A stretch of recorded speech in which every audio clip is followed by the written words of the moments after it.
भाई कुछ देर तो असूलों पे कायम रहते।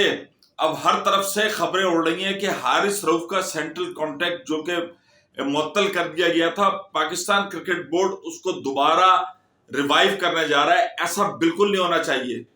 फिर महमूद भाई कहेंगे हमसाये से जेशान ने श्रेयस अय्यर और ईशान किशन क्या किया, वो रणजी ट्रॉफी का मैच नहीं खेले थे, सिर्फ डोमेस्टिक मैच नहीं खेले थे, डोमेस्टिक क्रिकेट। उन्होंने टेस्ट सीरीज ऑस्ट्रेलिया के लिए मना नहीं किया था और उनको करोड़ों का नुकसान हुआ कि उनको बीसीसीआई ने सेंट्रल कॉन्ट्रैक्ट नहीं दिया। ये होती है बोर्ड की पावर।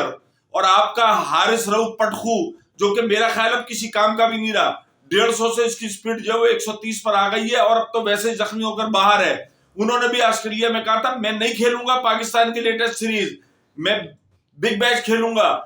वहाब रियाज ने और मोहम्मद हफीज जो टीम डायरेक्टर थे, मीडिया पर खुलकर कहा कि हमने इससे कहा कि भाई तू कम ओवर कर लेना, पैर पड़ने रह गए थे, लेकिन पटखू भाई ने कहा मैं खेलूंगा ही नहीं। बहुत अच्छा डिसीजन लिया पाकिस्तान क्रिकेट बोर्ड ने। उन्होंने उसी वक्त उसका जनाब सेंट्रल कॉन्ट्रैक्ट हारिस रऊफ का मुअत्तल किया, उसको टाइम दिया, 24 जनवरी की डेट दी कि तुम आओ मिलो। वो भाई गए नहीं।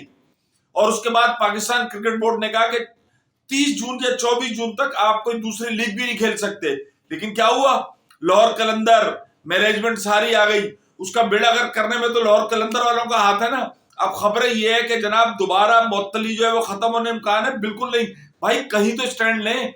अगर ना चाहते हुए गलती से वहाब रियाज की रिपोर्ट पर, प्रोफेसर की रिपोर्ट पर अगर आपने ये फैसला ले लिया था, किसी को तो मिसाल बनाए। ये आप देखें, एक दफा अगर वो कहते हैं ना माना बिक गया, एक दफा बिक गए, एक दफा लेट डाउन हो गए, फिर ये रास्ता खुल जाएगा। कोई मॉरल वैल्यूज होती हैं।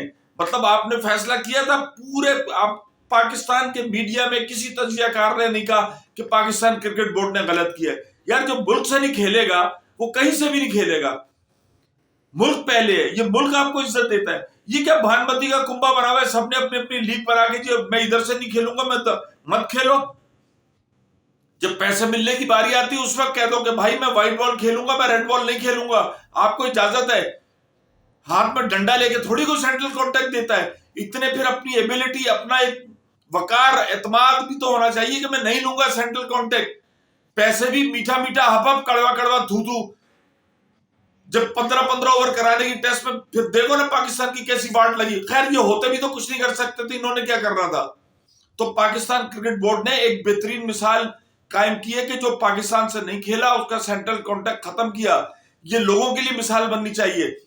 लेकिन क्या दर पर्दा बैकडोर डिप्लोमेसी जारी होगी, जिसके ऊपर मुलाकातें हुई होंगी, कुछ लोग होंगे, लाहौर कलंदर की मैनेजमेंट भी पड़ी होगी बीच में, और उसका सिरा ये मिल रहा है कि अब जनाब उनका सेंट्रल कॉन्ट्रैक्ट जो है वो बहाल होने का इम्कान है। इससे मैसेज क्या मिलेगा मुझे बताएं। इससे जो पाकिस्तान के अंदर इस वक्त जो पूल के अंदर जो खिलाड़ी 50-60 जिनको आपने सेंट्रल, वो भी यही कहेंगे।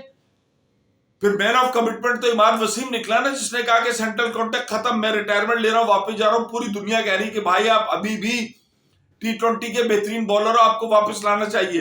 कहीं तो खिलाड़ी को भी तो शो करनी चाहिए। हर चीज तो पैसा नहीं है। आप थे कि आपको इस क्रिकेट ने कहां पहुंचा दिया है। आप अपनी खुद वीडियो में कह रहे कि किन गलियों में खेलते थे। आज क्रिकेट ने आपको नाम दिया है ना, पाकिस्तान ने आपको नाम दिया है। सबसे पहले तो आप पाकिस्तान के लिए जाने जाते हैं ना, उसी पाकिस्तान के लिए खेलने से मना कर देते हैं। तो भाई बिल्कुल इसके ऊपर पीसीबी को सख्त डिसीजन पे कायम रहना चाहिए। बहुत अच्छी रवायत कायम की है। बिल्कुल भी नहीं भारत की मिसाल सामने कि डोमेस्टिक रणजी ट्रॉफी खेलने से मना किया है श्रेयस ने और ईशान ने, और उन्होंने उनको सेंट्रल कॉन्ट्रैक्ट नहीं दिया और वहां तो उनको करोड़ों का नुकसान है। ऐसी मिसाल यहां पर बनानी चाहिए, तभी आपके खिलाड़ी राय रास्त पर रहेंगे और क्रिकेट जो है आपकी सही होगी। एक बोर्ड का डर खौफ होगा। ये नहीं होगा कि हर आदमी उठे और पाकिस्तान क्रिकेट बोर्ड को जो है वो डिक्टेट करना शुरू कर दे, चलो जाओ शार्ट हो जाओ।